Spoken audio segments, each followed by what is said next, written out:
Towers of Doom, ladies! Let's go! Best of 5 series. It is time for Division S again, and we're pretty much at the end of the season, honestly.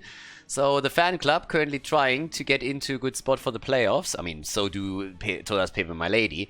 The difference between the two teams is that the fan club still has the hopes of claiming the number 2 spot in the standings. Washed up is a little bit farther ahead here. But pepeMLady, of course, wants to separate themselves from the bottom of the pack. And everybody is pretty close together right now. So every win, every map that you can take really is of importance. And if you want to check out the standings, you can always go over to heroeslaunch.gg. That's, of course, also where you can sign up for the amateur scene if you're interested in playing a bit yourself. But in this game, we have a clear favorite, and that's Lauber's fan club. pepeMLady, then again, they had a couple of really good games. So they're one of these mixed bags teams, right? Like, sometimes they just excel, and then at other occasions they fall short slightly. As it stands, with now Towers of Doom being our first map in the best of 5, we have Zeratul banned out right away against Tai. So no Tai shenanigans on that hero, especially with, let's say, Abyssal support, for example, on this map. And yeah, questions that we still have to ask. Deathwing. Banned, yes, no. Deathwing has pretty much dominated whenever he was taken on the European side, which is why the hero gets banned out in 90% of the games. And once again, Deathwing gets the boot, gets immediately taken out here. And, well, there we go. Also, by the way, something completely different. So, guys, with this game, I talked about Patreon and the spoiler protection just recently. And actually, thank you to everybody who signed up to support the channel. So, actually, we hit the milestone, which means that I'm going to include spoiler protection in the videos now again. So, thank you very much for that.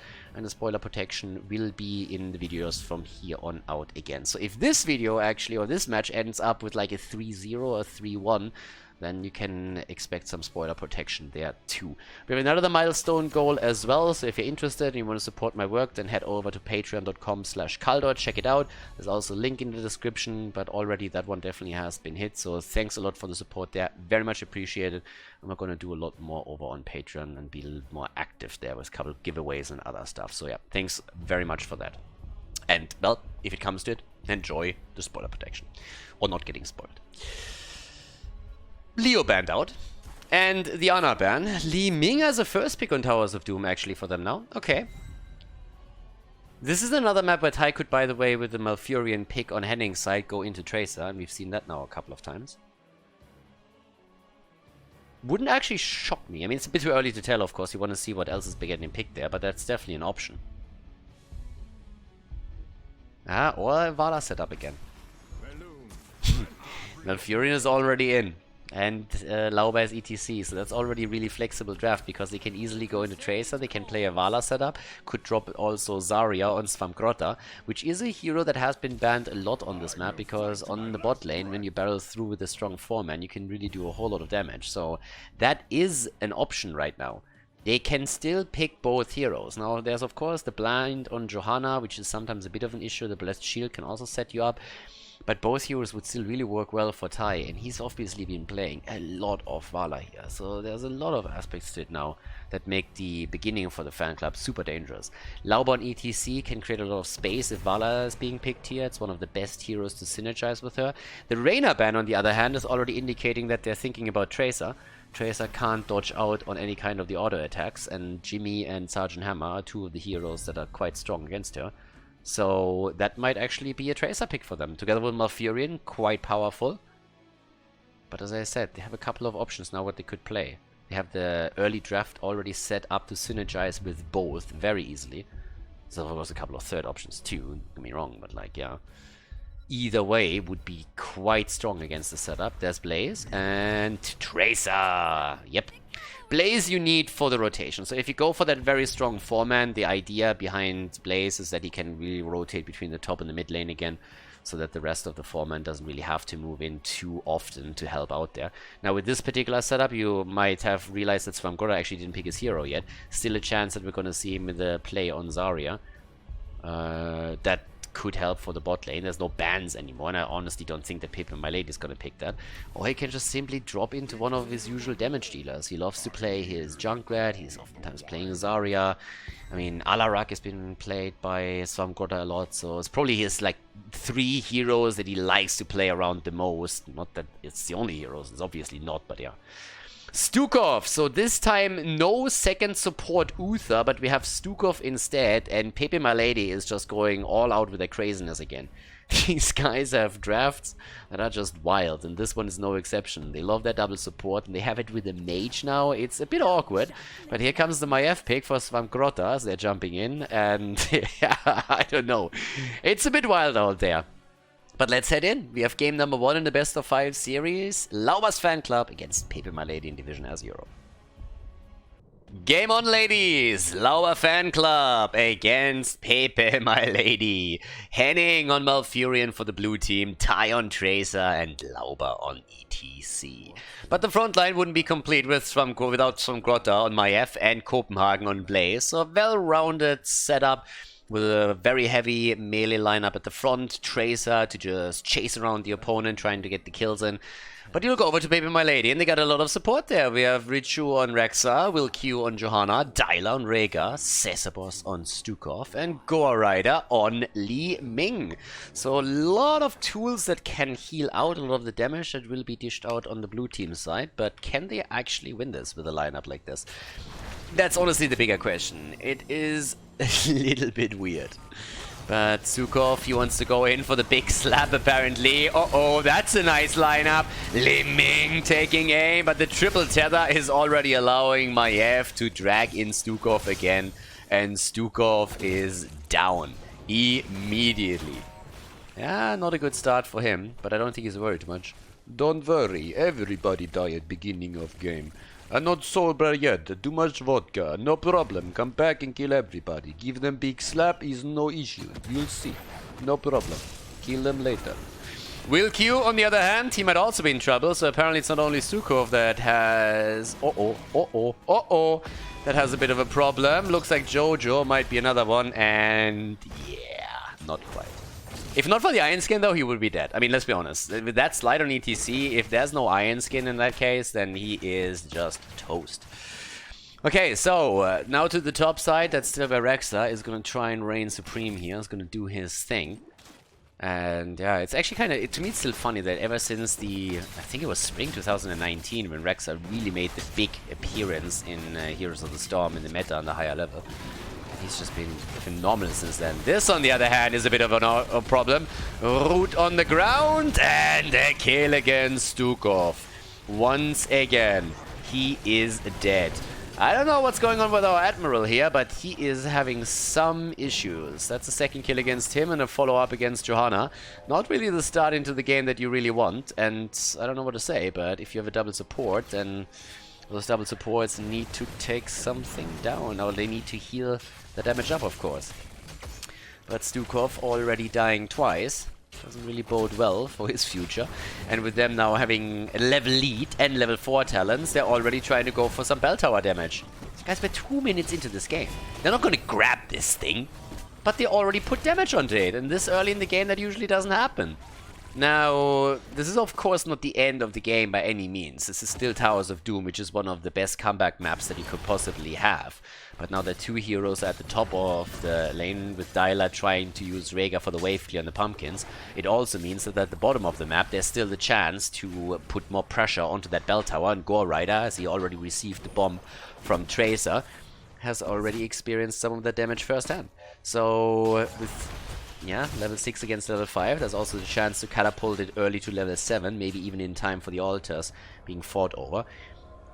Personally, I would be surprised if we don't see a 2-1 trade in favor of the Fan Club, since they're already in such a good position. Top left, top right are currently getting channeled as expected. Bottom of the map as a setup against the Admiral again. Okay, Maybe a bit of a problem.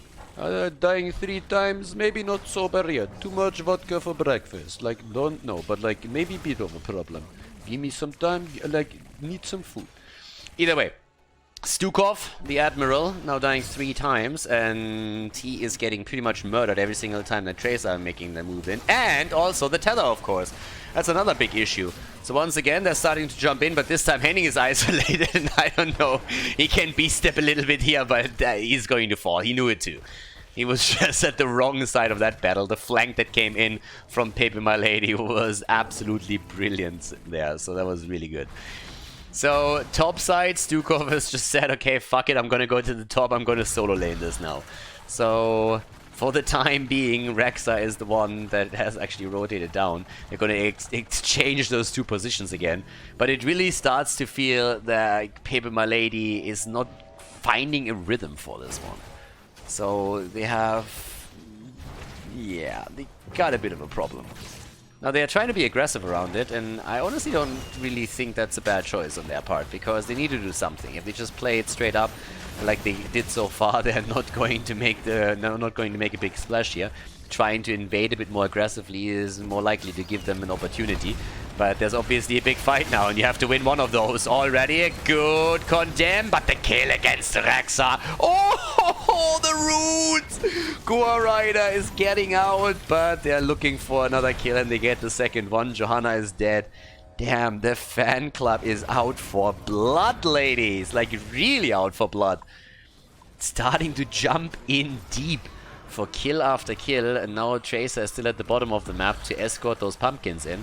And up to the top, Gore Rider is trying to hold that altar for as long as possible. Should be an easy exchange of bell towers. I don't really think that the fan club is going to fight for this aggressively enough to really take it. But as long as they get the pressure in at the bottom of the map, that's a different story. Because now that we're 5 minutes in, it seems like the first bell tower is going to fall. There we go. That's level 10. 2-level lead. 5 kills ahead. It does not get much better than that in the early stages of the game. Stage dive has now been chosen, the containment disc for Maiev on top of it. And the fan club has taken a very, very solid position here against their opponent. If pepeMLady isn't able to fight back into this, it's going to be tricky. And let's be honest for just a second, their lineup is not really fantastic to reclaim bell towers. Now, they still got that poke from Gore Rider, which is always nice. But can they really fight back into this properly? That's the bigger question. Rexa is down at the top lane. Yeah, Lauber stage dived in and was helping out here. So with the top lane eliminated, that's very likely a loss in experience for the red team. Unless they're willing to rotate Johanna top, which they actually do. But there's already a disc setup. Roots on the ground immediately as a follow-up. Stukov gets cleansed and good for him. Ooh, 6 hit points! Oh, Svagrota! You beast! You monster! Jumps in. It's like 6 hit points? Not on my watch. Let's kill him. Yeah, well, that's death number 4 on Stukov. And oh boy. What a setup. A single altar on the map. There's our level 10 abilities now for the team in red. So we see the Ancestral. Tai, close call, my friend. Death zones are called death zones for a reason. Nearly level 13, so... That's getting nasty. But the red team wants to fight. They're actually invading from the top. This is usually bell tower that you oftentimes will give up if you're losing your bell tower. Because you don't have a fountain around. You have very bad access to the bell tower, to the altar itself. Big shove. And Dyla is dead. Dyla went in. Do you guys know what happened here? Dyla went in for the lunge with Rhaegar and tried to bite him, and at the same time Stukov went for the shove, so Rhaegar flew all the way through the fucking gate. Through the gate itself. ETC jumps in, and after Rhaegar died, they're going in for another one. Rexa is dead too, and it seems like Jojo or Li Ming are going to be eliminated as well. But, yep. That's pretty much... Oh, Lauber lulling around a bit too hard. Maybe not a kill after all. Gore Rider has to be careful though, he's really low. But Tracer's still at the bottom of the map and they can still get this one. But yeah, damn son. That Rhaegar lunge was kind of funny. That dog was really hungry. Okay, 23 against 32. Bell tower still under the control of the blue team. Question, of course, is always for how much longer, since ETC is down and he doesn't have stage dive to immediately jump in. But let's see what they can do down here. Can they reclaim it? Already pushing them in, trying to take those minions down. Then the bell tower is going to work, but they're trying to take it. Disc is out. And yeah, they're going to get it eventually, but they have to be careful right now, because if Gore Rider is getting caught, then he's dead. But no, they get it. So big lead already for the fan club. And still the opportunity to make a bit of a play here at the bottom of the map, since the bell tower is still transferred over.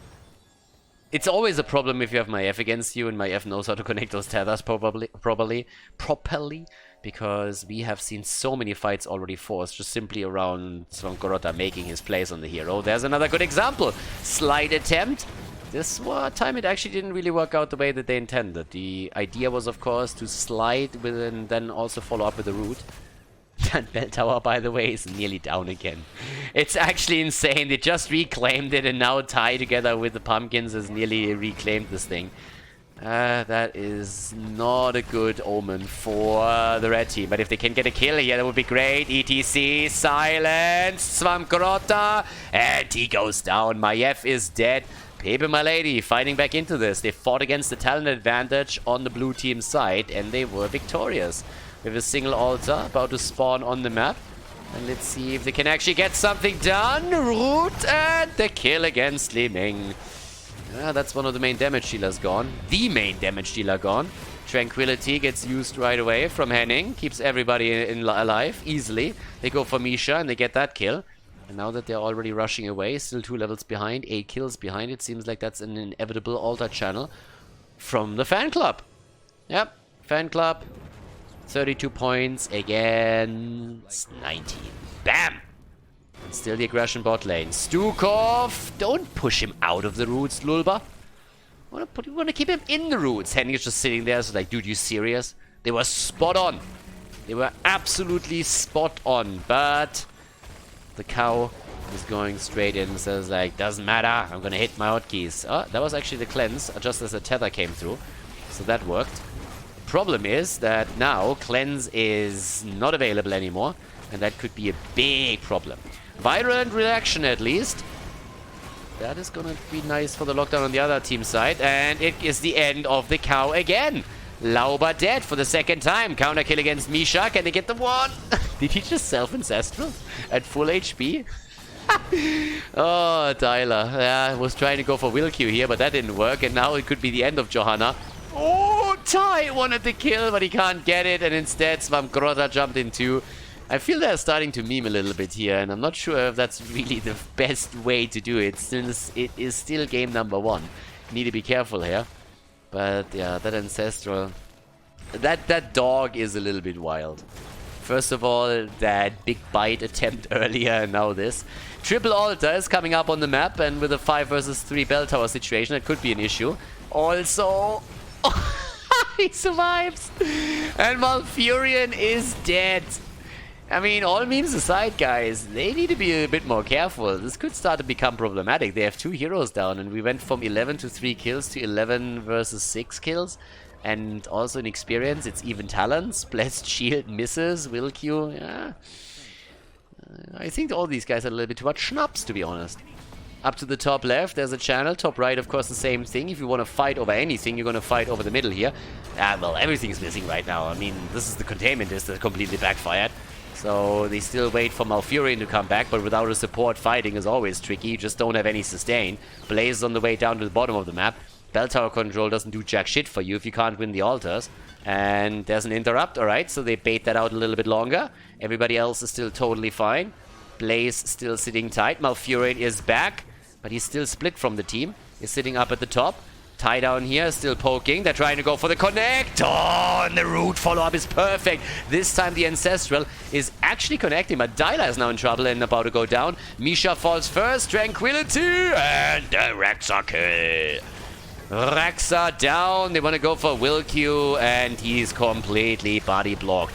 But Li Ming is taking aim and is nearly getting multiple kills here. If she gets resets, she's going to reign supreme in this.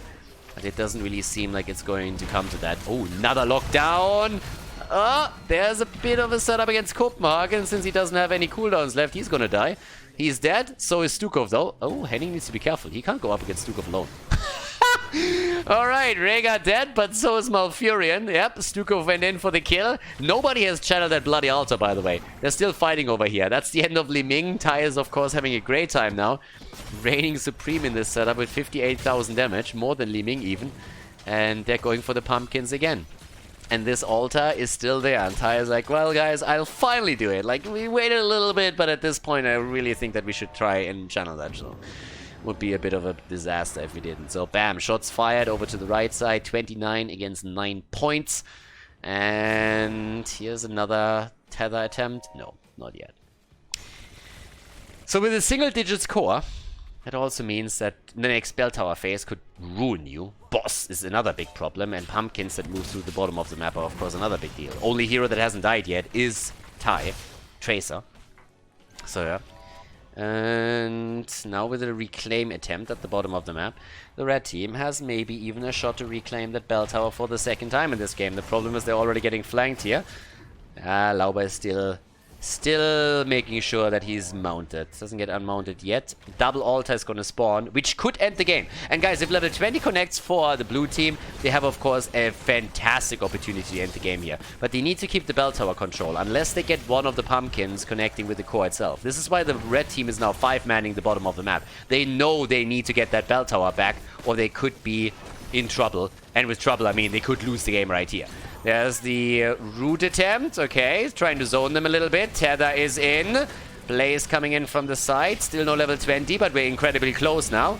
And if they get one kill in, they have it. But talking about kills, Swamp Garrotta, nicely done. Perfect setup here from Stukov. The Admiral this time with a big shove straight into the death zone.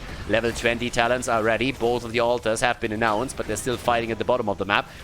Blue team wants to get a kill to even the score for now. Yeah, Gore Rider's actually moving to the left, trying to flank in here and set himself up for the good position. Problem is that the blue team is immediately ready for it. Copenhagen hasn't dropped the bunker yet, but might have to do that soon, and does it as we speak. Tracer still working on Rexa. That could be a kill, that might be a kill, and that is a kill. That's a kill against Rexa, but Lauber is also down. But there's the death marsh, and all of a sudden we're talking. Yep, here we go. Another attempt from Li Ming, though, to get a reset, and all of a sudden Copenhagen finds himself in trouble again. The double support is finally paying off for pepeMLady, as they're keeping the heroes alive a little bit longer. Can they actually get both of these? There's Tranquility. Okay, ETC not back for a while. First altar is already channeled. That's 3 shots fired, and there's another 3. pepeMLady keeping everything in play for now. Bit of an interrupt again from Tai. 17 kills against 11. But Dialer gets the channel. And that means another 3 shots connected. So what could have ended up with a loss for pepeMLady is them holding on a bit longer and trying to get the bell tower back at the bottom of the map. And honestly, at this point, it seems like they pretty much can make that happen.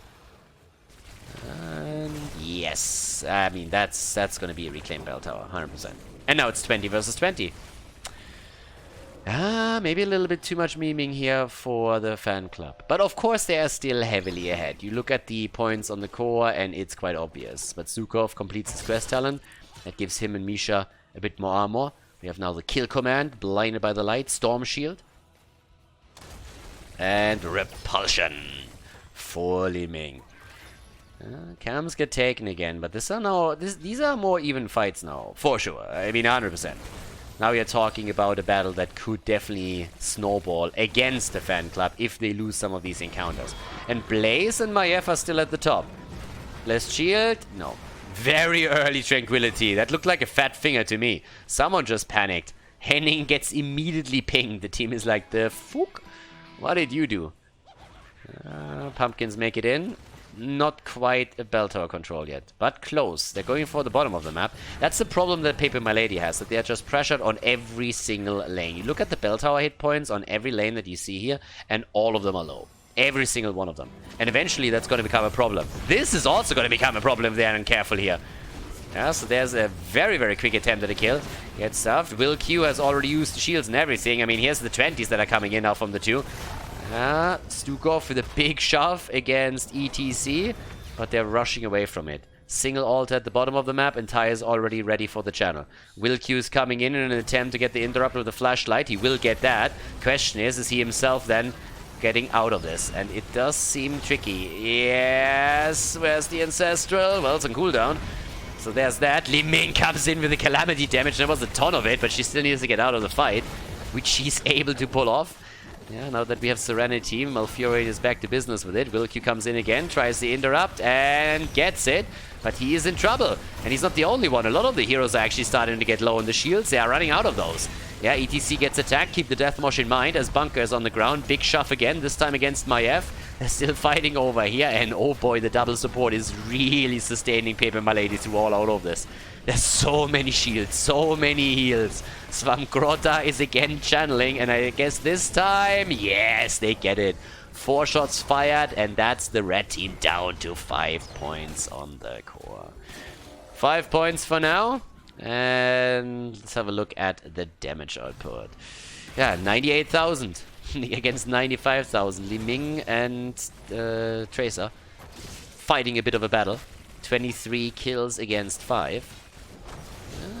Up at the top side, that's still where another wave comes through. Over here, ETC, Repulsion, Slide, and he survives. He wants for the mosh pit, and he goes in. Catches one, and a kill against Johanna. So a trade at the front line, that Ancestral saving Misha. I honestly think that bear lives matter.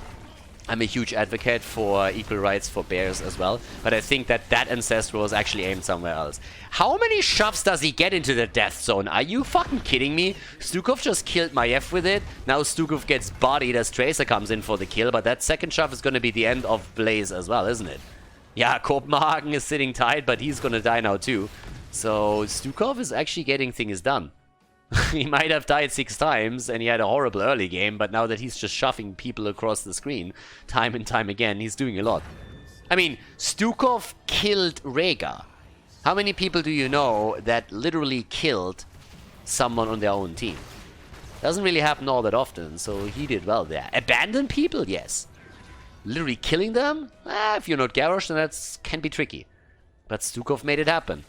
So, with 20 kills against 14 and now a double altar spawning, we have 30 seconds until Blaze is back. So, this might become a bit of a problem. I think we're going to look at a fight over a single altar, because this one, I mean, they're channeling 2 at the same time, or at least they're trying to. ETC is immediately attacked here. Down here, though, Misha is attempting to keep the channel up. They can't lose this one. They won't lose the game if they do, but you don't want to drop down to 1 point on the core. Alright, ETC trying to channel again. Stukov is, by the way, back to business now too. Dialer, likely to get the channel this time. No Moonfire, no nothing, and that's a channel. They're starting to make the play up in the middle. Blessed Shield misses, that's a big one. Svamgrota escapes for now. But the fight is still ongoing, and the Fanclub is down to 19 points on the core. Still heavily ahead, of course, but things are starting to become a bit more tricky. Tracer with 115,000 damage. 0 deaths still. Tai has not died yet, not a single time. Against the setup with stuns on Rexar's side, for Johanna with Blessed Shield, silence from Stukov, and everything else that they run here. Pretty impressive, to say the least.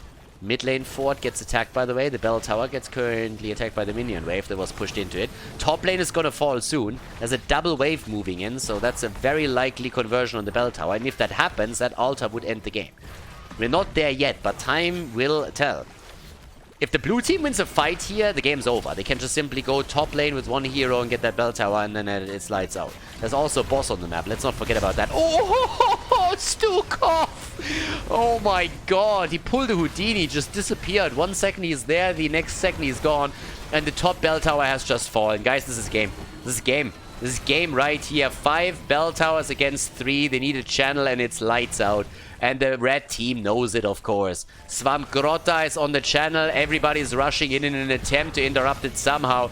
Rexar, but it is too late. That is game, as the Fanclub takes the victory on the first map in this best of 5 series. GG. And well played. The Fanclub with a 1-0 lead.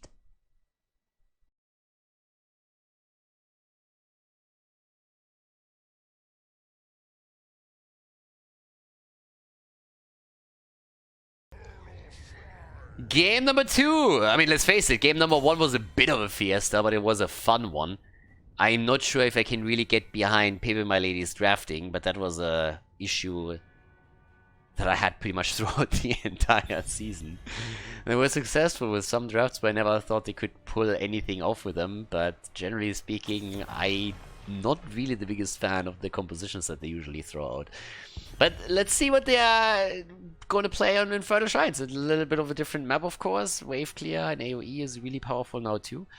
And on the left side we have the Fanclub, very likely with the Deathwing ban eventually again. Zeratul has already been eliminated. But yeah, the first game, weird. A lot of Stukov kills. He killed Rhaegar, and then he also was able to kill multiple opponents by simply shoving them into the death zone. That worked nicely. But at the end of the day, it just wasn't enough. And honestly, it was kind of telling a bit that Stukov was also the one that died first in the last decisive fight. Now, Lauber gets banned too. Of course, Fantastic still here with the wave clear that he offers, not only for the lane rotation, but also for the objective. I'm pretty sure that we're going to see a Vala game from the Fanclub if they can get their hands on Vala. But first pick, first ban for pepeMLady. So let's see what they go and play. so much for the Fanclub. We're playing Vala. Yeah, I think that pepeMLady had pretty much the same thought here. And it was just like, yeah, if we don't pick her, they're going to grab her away now. So let's just lock her in first. A little bit sad for Ty, probably. But I'm sure that he's going to be able to live with it and pick another hero instead. But yeah, Vala is taken right away. Svankrotta is a bit more interesting. Junkrat could work for him. Ah, Jaina, okay. Going straight into the Jaina setup. I would have expected Ty on Jaina. Maybe they're still shifting over. But yeah, that would be good for them. Okay. Yeah, that will be a little bit interesting. If he plays Jaina, then what is Ty going to play? Ty has been playing Jaina a lot. I mean, Ty can also play a third melee if they want to have a third. Copenhagen is going to be on the offlane again. That's the Oriel setup and Blaze together with Vala. Lot of AoE. Vala's still one of the best batteries for Oriel. I mean, you're not that dependent on the trait anymore as you were in the past. So now Oriel is of course incentivized. Or was incentivized by Blizzard's changes a few patches ago to really just like go in and participate a bit more actively in those team fights. Zarya gets banned. That's actually something where I was asking myself earlier if they maybe pick her again. But no. And they don't want to go up against the Oriel and Zarya combo. Honestly, if Zarya gets picked on this side, this would be much... pepeMLady is so far more or less drafting a combo that we've seen from the Fanclub several times. I mean, it's not the first time that we're looking at a similar setup for this one here. Okay. Reyna, no auto attacks here. Yeah, Ty's auto attackers are all locked away. He could still play Tracer. I mean, Tracer has been played on Infernal Shrines quite a bit. But I doubt it slightly. Always an option, though. Ty plays also Sergeant Hammer. I mean, just saying. Got Oriel against you with a whip, and there's a couple of stuns, true, but still, Ty could also go into Hammer. Okay, Tyrael. Ah, forgot about Suljin, of course. They played Suljin already lately once, after the Vikings introduced him again with, I think, Marker. So we actually have Suljin by them on Infernal Shrines. I think this is the third time in Division S Europe that we see Suljin here. Again, it's always the question, like, how much of it is really them, like, saying, okay, this is the comp, and how much is there just like, yeah, we can get away with that too. So, let's grab that. ETC Blaze and Karrigan. Okay. Alrighty, lot of stuns, lot of aggression, tons of lockdown, triple front line for pepeMLady. Very, very aggressive setup that wants to get the kills quickly. And Copenhagen. What's the offlane gonna be? Tyrael can drop the Sanctification whenever need be, but if you're now going up against this whole Karrigan setup with ETC, you still need something that can help out with it. Honestly, okay. Abathar! Didn't expect that in the slightest, to be honest. Oh, that is squishy, but it's also incredibly dangerous. Infernal Shrines, the lead for the Fanclub. Let's see if they can get the second victory here on Infernal Shrines, or if pepeMLady can fight back on map number 2. Game on! We have an Abathar composition, ladies and gentlemen, and it's a wild one. A bit on the squishy side for the blue team, but definitely also dangerous. With Henning on Malfurion. We currently have Tai on Suljin, Lauber on Tyrael, Copenhagen on Abathar, and Svamgrotta on Jaina. It will be spicy. It will be a really spicy game. First talent actually for Suljin. No headhunter here. It's all about the recklessness at this point. And I'm very interested to see how Tai can perform in this game. The will queue for the red team on ETC. We have Richu on Blaze, Dyla on Oriel, Gorrider on Vala, and Cesarbos on Kerrigan. Okay, let's go. I mean, this is going to be wild one way or another, especially the baseline stats for Suljin, of course, matter.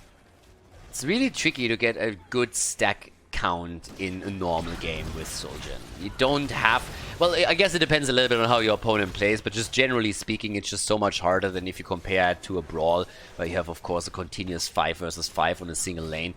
But if there's a lot of rotational play, a lot of macro play, that's a different story. Svamgrotta down here is pretty much dead. Yep. Stun into stun, and the Kerrigan combo take Jaina down, so that was a quick early kill for pepeMLady, as they are trying to fight back into it. And yeah, top side, that's where Suljin is currently assisted by Abathar, holding the lane. They don't have another real side laner, so it's all about Suljin, which is limiting his options of getting auto attacks in too. So he only has a single one so far against Blaze, but zones him of course out nicely. If you have a ranged hero against you on a solo lane, then there's very little that you can actually do as that solo laner, depending which solo laner you are, but in this case he is definitely suffering a bit. Okay, so already the setup down here. Vala gets attacked, the two of them just exchanging auto attacks, but here comes another setup with a stun combo. Kerrigan is down, but they stole the camp away. But Kerrigan is at least dead. Can they get a little bit more? Tai isolated and dead too. Yeah, that's 2 kills against 1 overall, and down here there was at least a trade, so level 10 ability, so level 4 abilities come in just a second. Now for Vala, obviously now multi-shot continues, multi-shot build is in, which means that we're gonna get that mad value on the shrine with all of that AoE that she's gonna fire out. We have at the same time for Kerrigan actually a bit of a different build than we usually see. The Fury of the Swarm on level 1 and then straight into the sharpened blades. But here comes our Abathar setup. And in his case, we actually now have the Adrenal Overload. So the attack speed is in. And Gorrider is likely going to fall here. I mean, you can run, but you can't hide, baby. And those axes are going to find you. Give him the axe. They wanted the axe and they got the axe. Vala is down. 2 kills against 2. And that's 4 stacks by now in total for Suljin on his baseline. Level 7 is, of course, going to be the Arcanite setup. But, well, let's see. Over here, Shrine gets announced, this time in the middle of the map, still a bit of a setup bot lane. Keep in mind that Abathar doesn't have his copy until level 10, so that reduces the hit point bars, so to say, in the team fight to 4 until Copenhagen has some action there. You can always jump in with the symbiote at least, with the head, but if that's going to be enough, that's a different question. So, over here, attacks keep coming. And let's actually see if they can get a kill here. Because it's going to be tricky. Without Abathar having a copy, it's going to be really dicey to make a play. If they can get a kill, if they can get a lock-in at someone, then yeah, that's always possible. But you can already see how pepeMLady is playing super aggressive with this composition, and for good reason. They claim position on the shrine, and the Fanclub is already falling back and just saying like, yeah, okay, that's not going to happen. Let's just soak the lanes, push these camps out, and just give them the objective. That one was more or less a given. Unless pepeMLady screws this one up, that shrine belongs to them. And to be honest, that was kind of clear from the get-go that the first Punisher would be taken by the red team. Question is simply how they play around that. That's all that we have to do now. So there's already the push in the middle, baited over the wall, as you always should. And that Punisher isn't gonna do anything, really. Gets attacked right away. ETC, by the way, has gone for the crowd surfer. That's important. If he sits here and gets a chance to slide in, he will. In this case, he didn't go for it, but that's always tricky. Good damage from Tyrael. Needs to still be careful, but he gets assisted or got assisted by Abathar a second ago. Does again, and wants the kill against Vala and gets it. And now even a little bit of explosion value. That's even a reduction on the cooldown. Nicely done. The newfound trade buff by Blizzard in the latest patch, where every single time you connect with a hero on your trade explosion, you get also a death timer reduction by 10%, which is why Tyrael is back faster than Vala, even though she died first. So, yeah, nice. Same time now, though. Cam gets finally taken. It's 3 kills against 3 kills, and level 10, of course, matters, since then we have the copy in. Alright, everybody's starting to jump down to the bottom of the map, trying to get the final remaining camp, and as it seems, with now Blaze top and Karrigan middle, the blue team is gonna get this one without being contested here. Yeah, taking the early camp definitely helped. Okay, trying to put Lauber into a bad spot. That didn't quite work out for them. Suljin with a couple of additional axes. Has the Arcanite axes on level 7 now, so he has 8 stacks already, 7 on the baseline. Once he hits 15, he will get an increase on his auto attack range, which is always neat. But what he really wants is 30, of course, so he can stack his level 7 more aggressively. Yeah, down to the bottom. Still a rotation with a 4. Now, this entire setup for the red team is of course tricky because they have so many stuns that they can stack. He has level 10 for both. Lauber is already thinking about jumping in, maybe a little bit too early. Okay, we have the guillotine. There's the copy as well. Mosh pit, Aegis. And there's a lot of damage on Wilq. Oh, what? Ah, the water elemental interior. They get the kill, they get the double. That's 2 heroes down, just at level 10. Beautiful for them. Absolutely beautiful. 5 kills against 3 now, and they're following even deeper. Damn, Lauber is really threatening Karrigan all of a sudden. I think that's... Yep, knows about the setup, and Lauber might actually die. Abathur helps out, and... Get whipped, baby! Tyrael dies, Oriel comes in, and with a quick whip takes him down. If you're too cocky and you just stand in the shrub there and you think that you can actually Hearthstone away, then, yeah, you get taken down by Oriel. That's just what happens. So that's 5 kills against 4. Nicely done. Lauber down. The Slug! Copenhagen! The Slug is alive. Oh my god. And now they went deep. They went really deep for this. That was a nice save, but not for long. There's the mosh pit, interrupted by Malfurion. I mean, I totally understand that you want to kill the Slug. That's 4 heroes that they just lost. That is a nightmare for pepeMLady. If they killed the Slug, I would still call it worth it. There's so much satisfaction when you finally take Abathur down once, but boy did he get eliminated. Holy shit. 9 kills against 4, and it couldn't have come at a worse time. Now we see the objective claimed easy peasy by the fan club, and the problem is that Abathur didn't even have to use any of his ults. So that's problematic. Very problematic to say the least. They dove deep. They dove very, very deep for this one. And yeah, the bot lane is up for grabs now. 11 stacks for Suljin's baseline, 13 on his level 7. So damage is going to start to... get racked up slowly but steadily. It's one of the reasons why it's just so fantastic in brawls in general, because you have of course endless stacking on 2 talents, on 2 abilities, well, auto attack and 1 ability. And the longer the game lasts, the better for you. In brawls where you have just continuous 5 versus 5 battles, that's fantastic. But in a normal game, it's usually not something that you can stack that easily. But if you are playing a game or a map that lasts until the late game, then you're always in a decent spot there where you can just start to carry. 3 heroes moving away as they were trying to trade forts. The problem is that they're now losing a fair amount of their bot lane defenses, which means wall is gone and the keep is going to take damage too. Likely not going to fall, but it is going to take damage, and the level 13 talent advantage is also still there. Also, with this being a frozen punisher, they might even be able to get the keep after all. It zones it out nicely, but even if they only drop it to like 20 or 10%, that is pretty incredible. Tai is isolated, and they try to go for the keep, and they get it. Keep down. Abathur helping out there, and now it's just a question of how many of them can get out.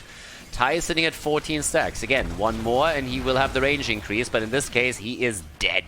Gets deaded, and they're trying to go for Lauber now too. Sanctification is already in. That pretty much rents the entire stun combo of Karrigan useless. Top 4 has fallen too. Lauber just going to occupy the opponent, but of course he's going to die eventually.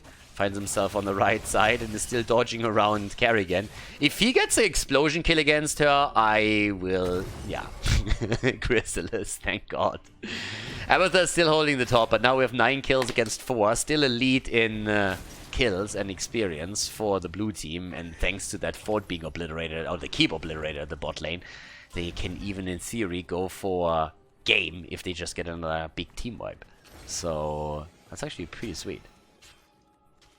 I mean, at this point, it's just camp clear again, but there's very little that pepeMLady could do after they killed those heroes, because that control that they gained through it, that was a little bit of limited value. Let's have a quick look at the damage output. Suljin is at 17,000. Suljin is actually trailing... Suljin is 4... Okay, that changed things a little bit, that guillotine hit that he just had, but he was pretty much 4th in hero damage up to this point. But again, his time to shine is in the late game, not in the early game. It's actually interesting to me that Tyrael has so much damage. I mean, look at him. He has on 24,000, which is insane. Lauber on 24k, whereas Vala, for example, has only 22. So that's pretty nuts. Now, the level 16 talents are now in, and that gives us some really neat tools for especially Abathur, who actually didn't go into the adrenaline boost, but instead the envenom spine. So it's also slows that they have now, which is pretty sweet. Took just the fountain down. Next shrine isn't spawning mid lane, so it doesn't really matter for now, but it can play a big role later on. Next shrine is going to spawn at the top, which is one of the reasons why they aggressively pushed out the bot lane and took the camp down out too. Mule, always annoying, is already healing up the fort in the middle of the map. So that's nice. That's neat. Everybody's still on the rotation towards the top. Tai is sitting tight.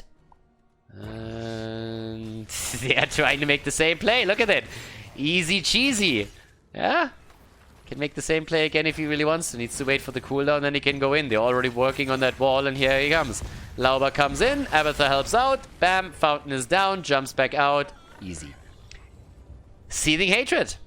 Yeah, no Manticore against this lineup. Not necessarily needed. Wouldn't really have minded to see a Frost Shot either with this setup.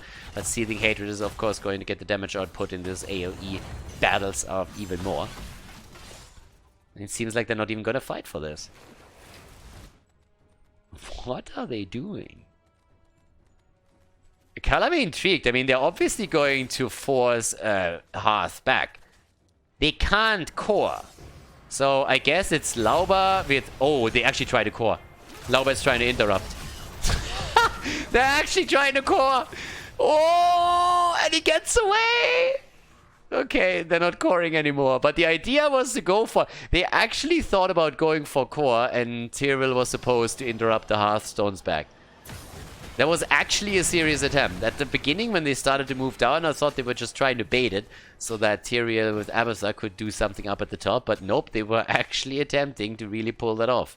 Now, that means that they have significantly fallen behind on the objective, and they really didn't get anything at the bottom of the map, so they're going to lose out on this one. Yeah, this one's lost. That one is gone, so they're gonna lose out on the Protector, Punisher. Bot lane, 1 catapult, 13 minutes in. Nah, we're not in Winion territory yet. You can't really do a whole lot with it. But off we go. Alright, here we have it. There's the jump. The thing that you always have to remember is that Abathur can of course supply the copy. So whenever there's a couple of heroes at the core, they can easily go for a double Jaina, double Suljin and play around that. ETC with the Crowd Surfer already went in deep, but they're trying to take the Punisher down quickly. Suljin already using his own ult to try and zone them out as much as he can, but if they lose the keep now, that will of course be a big problem, because that would equalize the situation on the map again between the two teams. More stacks for Suljin as he's able to connect a couple of Arcanite axes. Has also specced into the level 16, wrong place, wrong time. Sitting on 27 stacks, and Abathur is helping to clear the wave back here. So 2 catapults on the core in just a second. Yep, both zooming in. Shouldn't really do a lot, depends a bit on the outcome of this fight. Oh, Kerrigan! And she's dead. Kerrigan down, ETC low, and they're trying to chase the rest here too. Tai is still welling away, ETC is dead. Shields are getting lost on the core, guys. If they really thought about making a core attempt earlier, they might still think about dropping that. But yep, 20% here. Catapults are dropping 2% of the core, but that's all that they can do. And where are they going? Are they actually going for the core now? I said it just a second ago, and yes, they're trying to make it happen. Look at Malfurion, by the way. He's just sitting at the top, and Henning is like, "Oh, I want to make it through too," but he can't. What is this? What are they doing? What is this trollolololol attempt? They could have gone for either... Like, guys, they could have just stolen this camp. They could have gone for the fort in the middle. But instead, they were thinking about going core. Then they realized that they wasted too much time and Kerrigan was back already. So they decided against it. And please don't misunderstand me here. I like that they didn't go for the core. I think it's the right move. But going there in the first place was already a bit weird. And especially if you want to do it, then do it right away. Don't wait 5 seconds and then make it happen. So yeah, it's a bit awkward what they're doing now. Also, this is awkward as well. Pulling him out of the mosh pit nearly didn't really help their cause either. Yeah, and he gets the minion wave and that's that. But Lauber gets taken down, so the full 5-man hits him and it hits him hard. It's 11 kills against 7, and with level 19 they're starting to get a bit closer. Jaina has been waiting down here in the shrub the entire time to try and take those minion waves down one after another. A little bit of a steal away at the top left. And it's a little bit weird. Okay. Tyrael with the seal of Eldruin. Okay. Also Winter Mute, which is of course always kind of crazy. Abyssar is still pushing this, by the way. He's pushing the entire time. Symbiote after Symbiote after Symbiote. He's sitting at 118,000 siege damage now. The double camp at the top should be eliminated without an issue. The problem is, again, that the level 20 ability didn't do anything for the Fanclub. So far did nothing. They had an advantage, and they gave it up. Now the shrine gets announced, and that's of course where they have to win another team fight. They still can try and push out the bot lane. With the shrine being in the middle of the map, there's definitely an opportunity for that. Fort in the middle is not even taken, so that's good for them. Okay, the buzz Zaw will be ready for the next fight. And there's 20 talents now for both of them. Okay. Here we go. Fortified bunker, the shield of hope. Kerrigan goes straight in for her blink. Vala, what? Rancor over Farflight Quiver. Alright. I guess a death mosh is a possibility for ETC. But here comes the battle. Here comes the fight. And how do they play this now? Do we see the copy in the actual fight? Pushing out the bot lane is going to be a bit problematic. Sanctification after Lauber went in. Good damage against Vala. Vala gets healed and Lauber dies. Yeah, gets some damage against Vala, but it's not enough. It's going to be back in another 40 seconds. But guys, they are starting to lose a lot here. And Suljin might scale into the late game, but it's not like 20 minutes in, he's all of a sudden solo killing everything. We're not quite there yet. Quest is completed for Jaina. That means she has Ice Block available. Double Jaina for double the AoE. But still, things are starting to look a little bit troublesome for the team in blue. They're getting locked down from Kerrigan. Tai is in trouble. Wilkyu is trying to body block. There's another jet propulsion stun. And Tai weaving in the auto attack. What an ult by Malfurion. Nice. That just dropped him. He didn't use the mosh pit up to that point, and he had the cooldowns about to come back. But that was a really important kill. Now that Punisher might not end up with them losing a keep. But as much as I praised Henning just a second ago, now he just walks into them. Suljin still with the counter-aggression. Whip and the kill against Kerrigan. And Tai is just firing away. Gets stunned again. But he might still be able to get something done here. Gets slowed down once. Oh! The ult! And he comes in with the axes to get the kill against Vala. Suljin is absolutely crushing. And now they're pushing through the bottom again. They're trying again. The mana mule is already on the ground. Everybody is moving in. And Tai is trying to drop the core with the help of the catapults that are pushing in right now. Only 2 heroes alive. Abyssar can go for a copy in another 5 seconds. And this might just be game number 2. What a play again. Tai crushing 45,000 damage. And that's an easy core. Easy peasy core, especially with the catapults. Make him dance, baby. All for the memes. And this is game. A 2-0 lead for the Fanclub against pepeMLady in Division S Europe.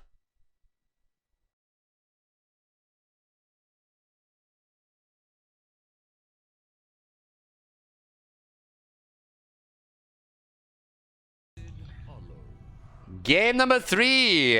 Well, the last one was again another little highlight there. A couple of insane plays by Tai in particular. Able to get the ult connected, the Arcanite access, spinning and Vala taken out there. So they made it happen. The 2-0 lead. The fan club now against pepeMLady on Cursed Hollow. I gotta admit, I expect the Battlefield of Eternity to make an appearance in the first 3 maps, but that's not the case here. And the situation has slightly changed because pepeMLady just picked the map, which means that the fan club has first pick, first ban. So in case that you don't know how it works, usually when you lose a map, you are able to choose if you want to pick a map or for the next game, or if you want to have first pick, first ban. Most teams go for first pick, first ban, gives you a bit of an advantage to run through the draft. But if you have, of course, a map-specific strategy, or you have certain maps where you definitely just want to play, then that's already fine. And now in this case, since it might be the last map, they decided that they want to have map choice. Now we get Ana banned out, but the onus on banning Deathwing is now on the side of pepeMLady. So far it was always the fan club, because they were second pick to ban Deathwing out. If pepeMLady doesn't ban Deathwing, I can pretty much guarantee that we're going to see the hero. ETC gets banned. That doesn't shock. Lauber great on the hero. Stage dive is fantastic here. Moshpit can be played in all of the tribute fights and on the boss fight as well. So yeah. And let's see where this is going. I mean, I really want to see if pepeMLady actually bans that one out. I mean, that want to be Deathwing. Honestly, I think they were the team that didn't ban Deathwing 3 times and it was played against them and they lost. Let's see if they learned their lesson here, or if they found a good tool against Deathwing, because so far in Europe Deathwing reigns supreme and they ban Abyssal. Deathwing is up. Deathwing is actually open. Oh, well, that's the opportunity right there to take it. I think it was once, was it North America or was it Europe, but Deathwing even made it into the first round of picks, didn't get picked, and then ended up being banned. Oh my god. Let the memes begin. Why ban Abyssal if you're playing the Illidan composition? It seems like you should be the team picking Abyssal. Deathwing gets locked in and we have an Illidan and Rhaegar pick. What scares me about this so much is that Illidan gets picked first. Like, Illidan is a pick that your opponent is not going to contest anytime soon, so why would you pick it that quickly? That seems insane. The Rhaegar pick I understand, he gives a lot of value on the map, but Illidan this early, you're asking for trouble. And Tai immediately picks Cassia.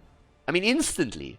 Why not pick Illidan late? What else are they going to pick that is so crazy that they need to pick Illidan this early in the draft? Oh, guys, I can't watch. I can't watch. It's gonna be ugly. Arthas gets banned, okay.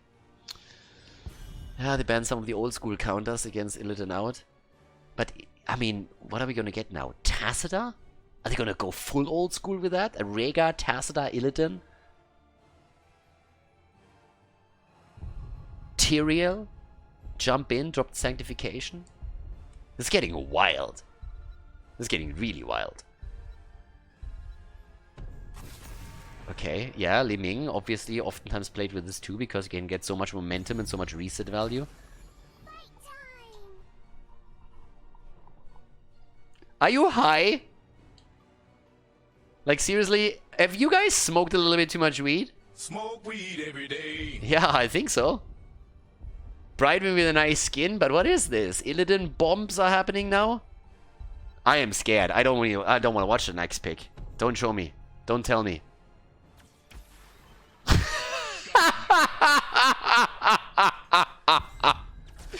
The meme train! Okay, we have the Vikings as well. The teams have started to meme. Alright, alright, alright. Yeah, they went completely over the edge. I mean, it makes total sense for the fan club to fun around a bit on this map now. They are 2-0 ahead and they see what's happening on the other side. But holy shit. Vikings against triple support Illidan. What's next? Okay, this is a fan service game. Don't take this too serious, ladies and gentlemen. With a 2-0 lead here, the Lauber's fan club, they have accepted the challenge. pepeMLady came in and was like, we got the craziest draft around. And, well, Lauber's fan club said, hold my beer, boys. There's the two-rounder pick for support Illidan, of course. And off we go. It's show match time. Lauber's fan club against pepeMLady, ladies and gentlemen. Game number 3, Cursed Hollow. Let's jump straight in. The memes are in, ladies and gentlemen. The fan club against pepeMLady. The series, it has become wild. So far, the teams were looking a little bit what else is there to do, but right now, of course, we've been fully overboard. On the left side, Henning on Oriel. We have Ty on Cassia, Lauber on Zul as the, I don't want to call it a main tank, but yep, he's at the front. Svamgrotta on Deathwing, and Copenhagen is playing the Vikings in this game. So there's actually a lot of, well, macro aspects that they have in this game, and that's kind of nice against what the opponent is running. The Will Q on Illidan, Richu on Rhaegar, Dial on Brightwing, Cesabos on Tyrande, and Goride on Karazim. Quad support Illidan. Yeah, we've gone full quick match right now. We have gone absolute quick match at this point. Alright, so yeah, with this little setup here, it's going to become very interesting to see how this is going to run in the late game in particular, because obviously there's a couple of aspects to this. Illidan, in theory, can, with all that support, really destroy the opponent's team. There's a couple of things that they won't be able to help him with, though, and that's A, stuns, and B, blinds. And the one thing that in the late game is going to become an issue are the Vikings. Because this entire setup isn't really designed to play on a macro level. Of course, you have Brightwing, so that's at least global that you could theoretically run, but lanes are going to be pushed out one way or another, and you have Deathwing, of course, to contest too, so it's going to be right. Henning is down, though. As long as Illidan is supported like this, it's going to be problematic, and the advantage for him in the late game is that once the map opens up, he has more space to chase.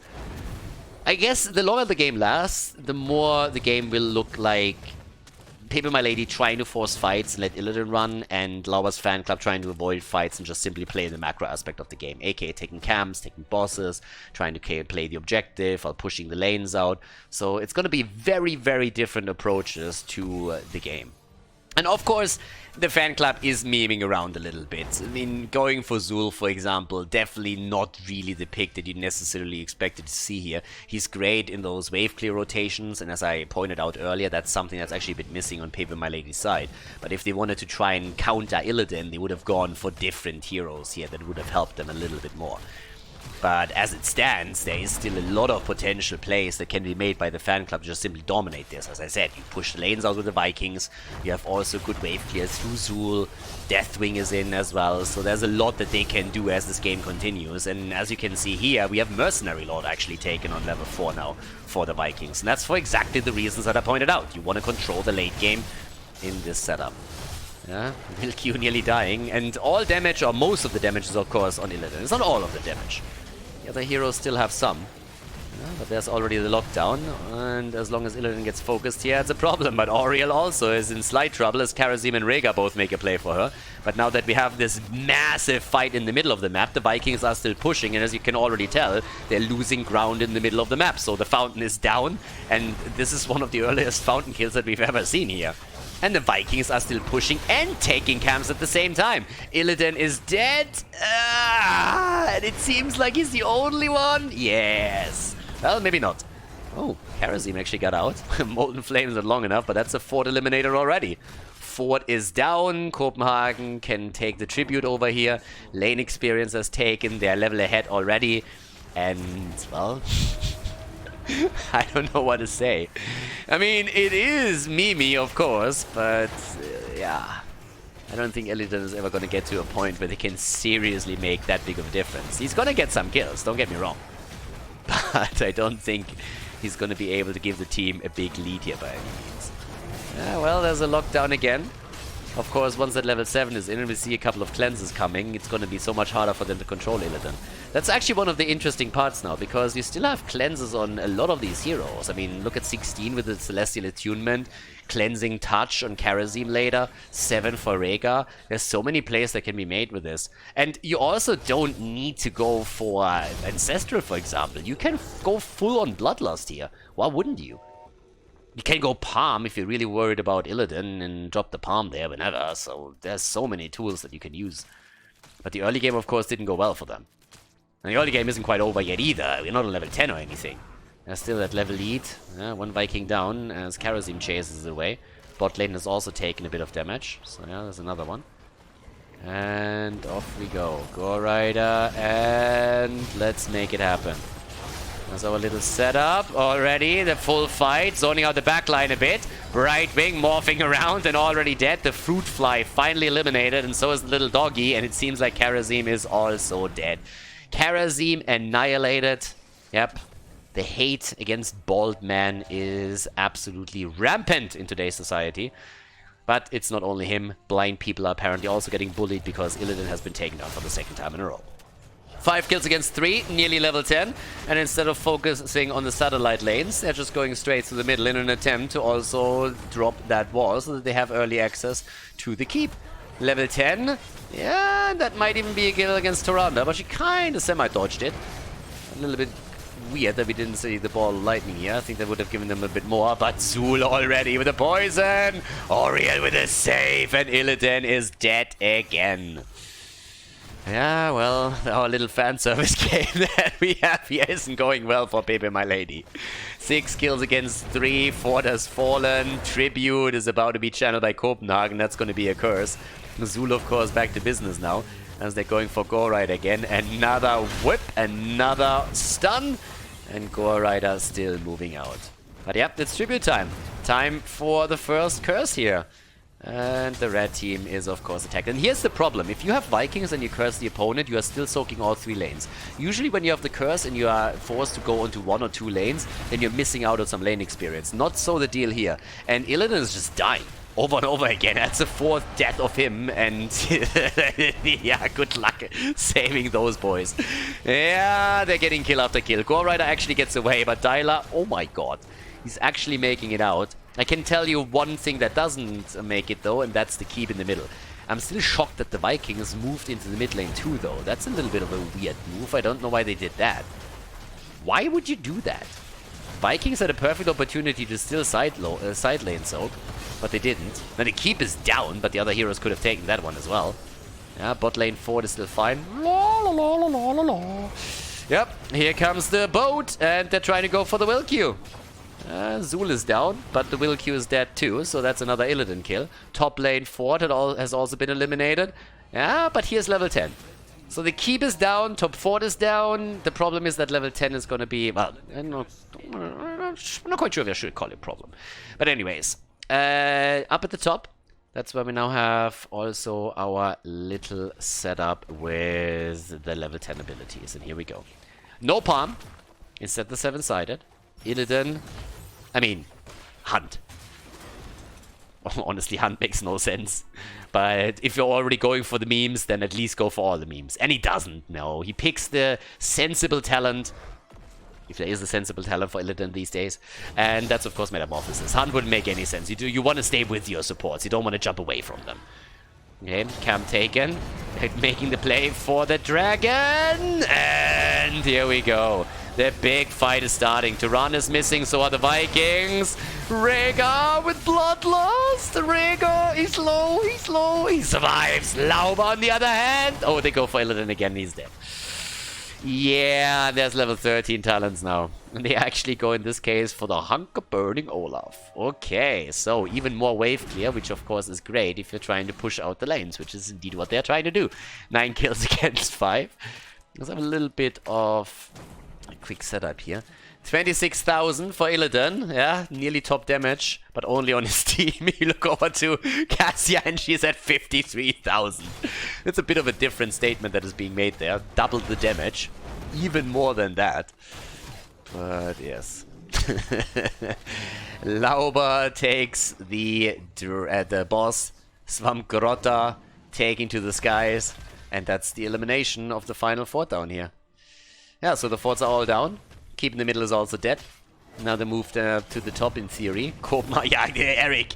Eric is swift, but he might not be that swift. Is he actually going to get away from this? Zul comes in with a prison, and alright. So now that they go down to the bottom of the map, it seems like they're just trying to push with 5 to go for the second keep. which is kind of funny. This is the moment where the Vikings could, for example, push the top lane and try and make a play for the keep there, but instead it's just brute forcing the bot lane with the Campus are now also bribed away. And of course they have the level 4 talent, the Mercenary Lord. Here we go! Mad damage time! Poison Nova! And Illidan Metamorphosis! Wilkie is still dead. Yeah, he's still down. He's down. Rega! He gets the fountain. Okay, good for him, but Brightwing is down. So they're taking Trashwing apart again. And now the Vikings are splitting onto the lanes after they've done their job down here. But it's the end of Karazim, and it seems like they're not going to stop there. Lauber just running around, gets shield again, and the keep is obviously falling apart. And, well, they can now make the play for a core here. It's a memey one, ladies. It's a very memey one. The guys have some fun here for sure. And obviously, from the beginning of the draft, it was quite clear what's going to happen here. But yeah, fun fan service. We've seen Bloodlust, we've seen Illidan, we've seen a little bit of Deathwing and Lost Vikings value, which is always kind of funny. Now, of course, we have a 2-talent lead, 16 against 12, big advantage, and it's going to be the end of the game unless a miracle happens. Yeah, there's another kill. Illidan has died 8 times. Seems pretty legit to me. I mean, that's pretty much my experience when I play Quick Match too. That's usually what Illidans do. That train! And the end of the game. A 3-0 victory for the fan club as they take down pepeMLady without dropping a map.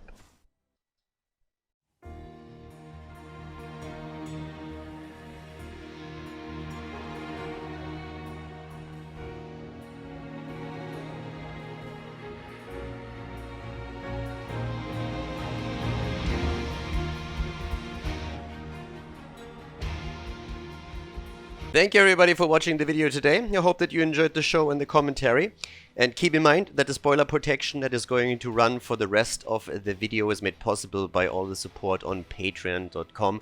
So guys, if you want to support my work, if you want to help me start new projects and keep the spoiler protection in place, please consider heading over to patreon.com/Khaldor. There's also a link in the YouTube description, and check that out. Thanks in advance, and see you guys next time with more esports coverage here on Khaldor TV. Have a great day.